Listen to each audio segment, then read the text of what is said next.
എല്ലാവർക്കും നമസ്കാരം. സൗന്ദര്യലഹരി പഠനം 63-ാം ദിവസം. ഓം ശ്രീ മഹാദേവിയേ നമ. ഓം ശ്രീ മഹാത്രിപുരസുന്ദരിയേ നമ. ഓം ആദിപരാശക്തിയേ നമ. സൗന്ദര്യലഹരി ശ്ലോകം 63. സ്മിതജ്യോത്സ്നാജാലം തവ വദനചന്ദ്രസ്യ പിപദാം ചകോരാണാമാസീത രസതയാ ചഞ്ജുജടിമാ അധസ്തേ ശീതാംശോരമൃതലഹരീം ആമ്ലരുചയാ പിബന്തി സ്വച്ഛന്തം നിശി നിശി ഭൃശം കാഞ്ചികധിയ. ഒന്നുകൂടെ പറയാം. സ്മിതജ്യോത്സ്നാജാലം തവ വദനചന്ദ്രസ്യ പിപദാം ചകോരാണാം ആസീത് അരസതയാ ചഞ്ജുജടിമാ അത തേ ശീതാംശോ അമൃതലഹരീം ആമ്ലരുചയാ പിബന്തി സ്വച്ഛന്തം നിശി നിശി ഭൃശം കാഞ്ചികധിയ. ഇവിടെ ദേവിയുടെ മന്ദഹാസത്തെക്കുറിച്ചാണ് പറയുന്നത്. ദേവിയുടെ മന്ദഹാസത്തിൻ്റെ ഭംഗിയാണ് ഇവിടെ വർണ്ണിക്കുന്നത്. അല്ലയോ മഹാദേവി, അല്ലയോ ദേവി, നിന്തിരുവടിയുടെ ദേവിയുടെ മുഖമാകുന്ന ചന്ദ്രൻ്റെ മന്ദഹാസമാകുന്ന ചന്ദ്രികാ സമൂഹത്തെ പാനം ചെയ്യുന്ന ഉപ്പൻ പക്ഷികൾക്ക് അധിക മാധുര്യത്താൽ നാവിന് ഉണർച്ച ഇല്ലായ്മയുണ്ടായി. അപ്പം അത് നിമിത്തം ആ ചകോര പക്ഷികൾ പുളിയിൽ രുചിയുള്ളവയായിട്ട് ശീതകിരണൻ്റെ അമൃതപ്രവാഹത്തെ കാടി എന്നുള്ള ബുദ്ധിയോടുകൂടി രാത്രി തോറും ഇഷ്ടം പോലെ ഏറ്റവും പാനം ചെയ്യുന്നു.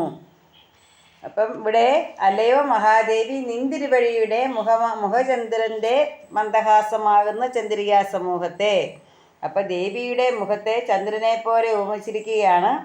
ദേവിയുടെ മുഖമാകുന്ന ചന്ദ്രൻ്റെ മന്ദഹാസമാകുന്ന ചന്ദ്രികാ സമൂഹം. അപ്പോൾ ഇവിടെ ദേവിയുടെ മന്ദഹാസത്തെ എന്തായിട്ടാണ് പറയുന്നത്? നിലാവായിട്ടാണ് പറയുന്നത്. അപ്പോൾ ദേവിയുടെ മുഖത്തെ ആ ചന്ദ്രികാ സമൂഹത്തെ പാനം ചെയ്യുന്ന ഉപ്പൻ പക്ഷികൾക്ക്, അപ്പോൾ ഉപ്പൻ പക്ഷികൾ ദേവിയുടെ ഈ മന്ദഹാസം കുടിക്കുന്നു. എന്നുവെച്ചാൽ ദേവിയുടെ മുഖമാകുന്ന ചന്ദ്രൻ്റെ മന്ദഹാസമാകുന്ന നിലാവ് ഇഷ്ടം പോലെ കുടിക്കുന്നു. അപ്പോൾ കുറേ കുടിച്ചു കഴിയുമ്പോൾ എന്താണ്?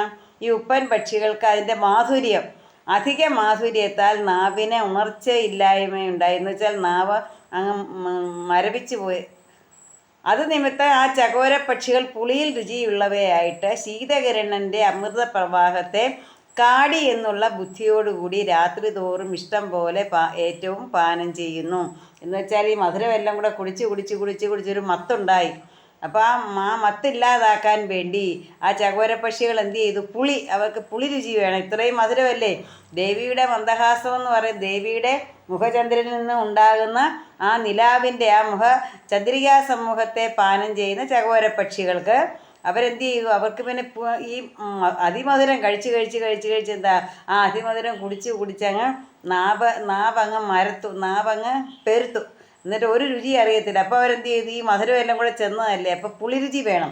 അപ്പോൾ പുളിരുചി ഉള്ളവയായിട്ട് ശീതകിരണം എന്ന് വെച്ചാൽ ചന്ദ്രൻ്റെ നിലാവിനെ ആ അമൃതപ്രവാഹത്തെ കാടി എന്നുള്ള ബുദ്ധിയോടുകൂടി രാത്രി തോറും ഇഷ്ടം പോലെ ഏറ്റവും പാനം ചെയ്തു. കാടി എന്ന് പറഞ്ഞാൽ എന്തുവാ?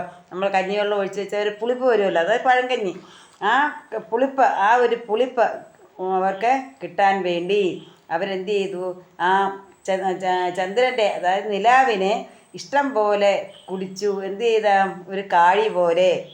അപ്പോൾ അതിമാധുര്യാനുഭവത്താൽ നാവ് മരത്ത് പുളിപ്പിൽ താല്പര്യമുണ്ടാകുന്നതാണ്. അതായത് ഏതാണ് അതിമാധുര്യം? ദേവിയുടെ മന്ദഹാസം. ദേവിയുടെ മന്ദഹാസം എവിടുന്ന് വരുന്നു? ദേവിയുടെ മുഖമാകുന്ന ചന്ദ്രനിൽ നിന്നും വരുന്നു. അവിടെ ആ മന്ദഹാസം എന്ന് പറയുന്നത് എന്തിനാണ്? ചന്ദ്രികാ സമൂഹമാണ്, നിലാവിൻ്റെ സമൂഹം. അങ്ങനെ ശ്രീദേവിയുടെ മന്ദഹാസ ചന്ദ്രികാമൃത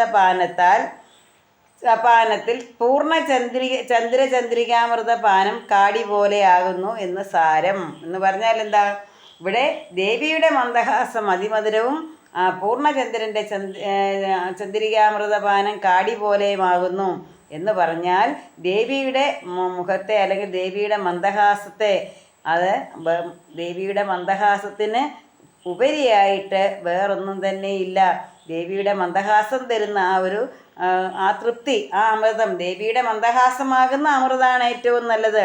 അതിനപ്പുറത്തല്ല നിലാവിൻ്റെ, ചന്ദ്രൻ തരുന്ന ആ